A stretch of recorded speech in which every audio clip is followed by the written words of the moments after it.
Welcome to News Video Clip.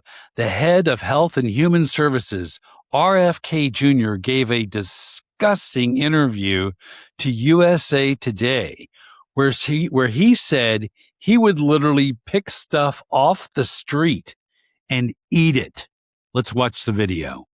I love all different kinds of foods. When I travel, I'll eat, even stuff I find on the street, street vendors cooking. So But others what have others been most impressed by about things that you've eaten? what do you mean by that? Like, is there stuff that you've eaten that people are like, wow, you ate that? You mean like something gross or? Yes, maybe gross for others, yeah, not for you. Oh, I don't know. Yeah, I'm getting a signal not to answer that question. Okay. So there you heard him say at the end, I'm getting a signal not to answer that question. One of his aides is off camera, and they're obviously signaling to him not to answer that question because he's getting incredibly gross about how he's been eating food off the street. He has talked about eating roadkill in the past. He's such a disgusting human being. We're going to watch another interview he did, and this was over at CNN, where Dana Bash confronted him about how measles have hit a 30-year high in the U.S. under his leadership of Health and Human Services. And watch him go off and start ranting about COVID. What you want to do is repeat things that people told you and say, trust the experts. That's what you did during COVID. Now we know that Anthony Fauci, who was the expert, was lying about everything, about masks, about social distancing, about natural immunity, about the transmission from the vaccine, about the source of COVID. Okay, we just got to step in here. Everything he just accused Anthony Fauci of lying about, he has absolutely no evidence to back that up. And I would love to see Anthony Fauci sue his ass for slander. Okay, let's keep watching. He was lying, and you were punishing people for not trusting the experts. And now you're rolling out the experts again to talk about something that you have no personal knowledge of. Okay, well, guess what?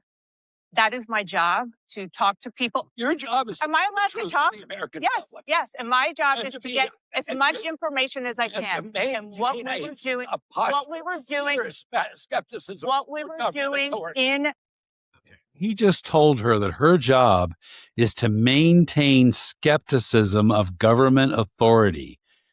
He is government authority. He is head of Health and Human Services. So she's doing exactly what he told her to do. All right, let's keep watching.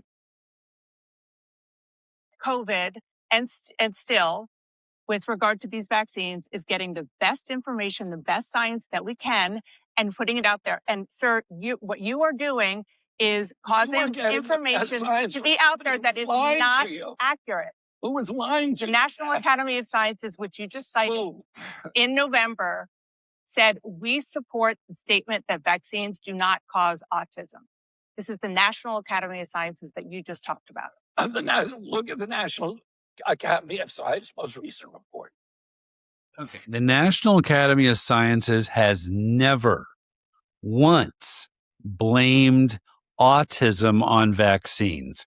So he's lying again. And this is just so typical. I mean, this guy is so deranged. He's so sick. Can you imagine being his wife, Cheryl Hines? You got to spread your legs for this piece of garbage. I mean, he is so pathetic.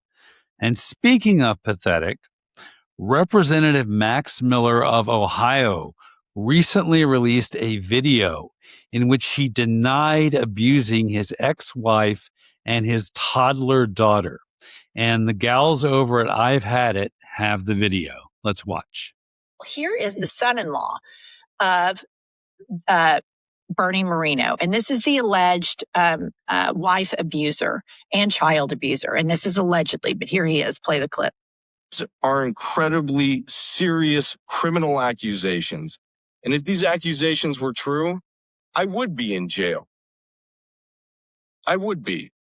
My former wife would not have been offering to cook me dinner and inviting me to playgrounds. Think about that.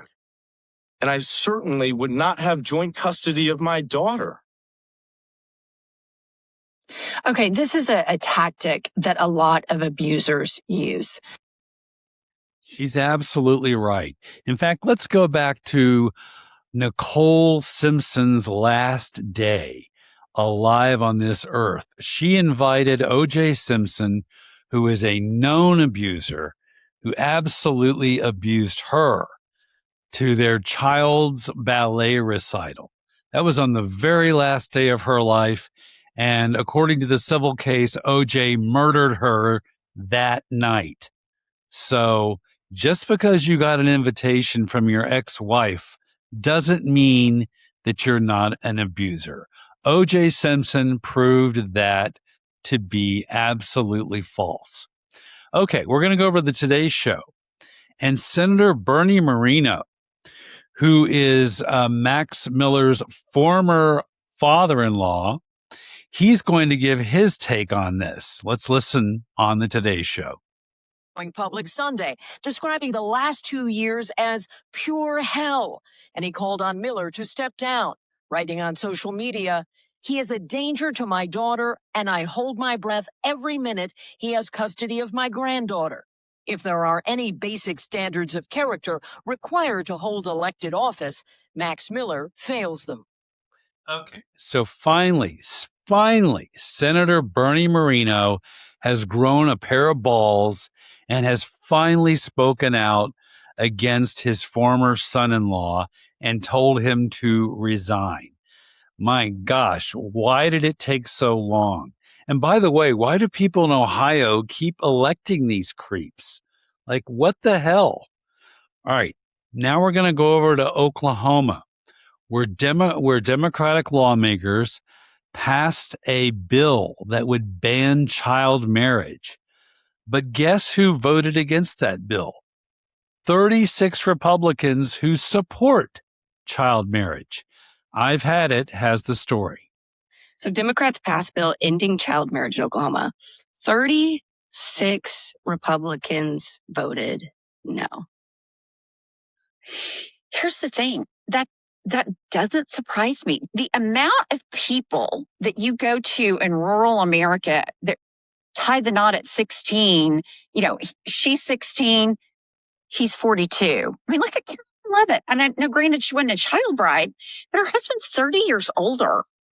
Like, that shit happens in these rural communities without being a millionaire because their parents, I mean, I've known people in my divorce practice that signed a waiver for their 15-year-old to get married. So that is wild. And it really is sad that in so many Republican states, there are no laws against child marriage. And Republicans claim to be the party of family values.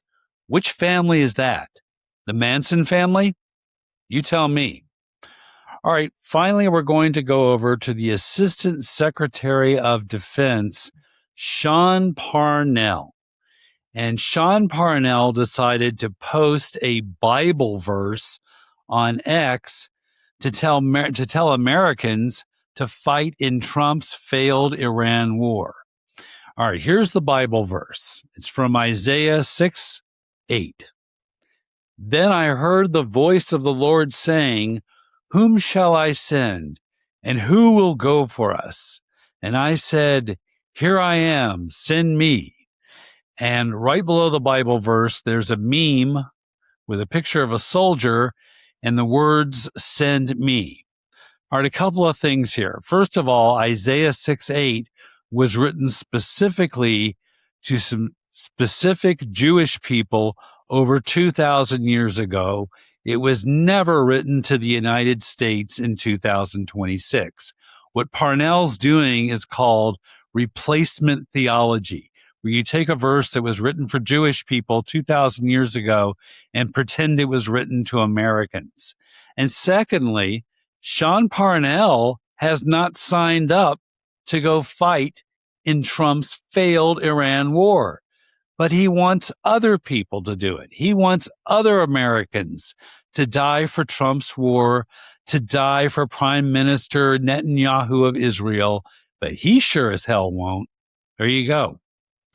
Alrighty, those are all of our stories. We have links to all of our stories right below this video.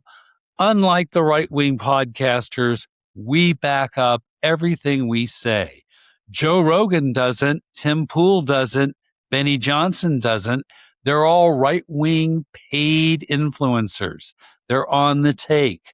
Others, Riley Gaines, Kristen Hawkins, Jimmy Dore, they're all the same. They're paid liars. All right, I want to thank everybody who has subscribed to this channel. If this is your first time watching, please like and subscribe, or you can hate and subscribe, or you can hate me and subscribe. Just make sure you subscribe, and we'll be back with more stories later.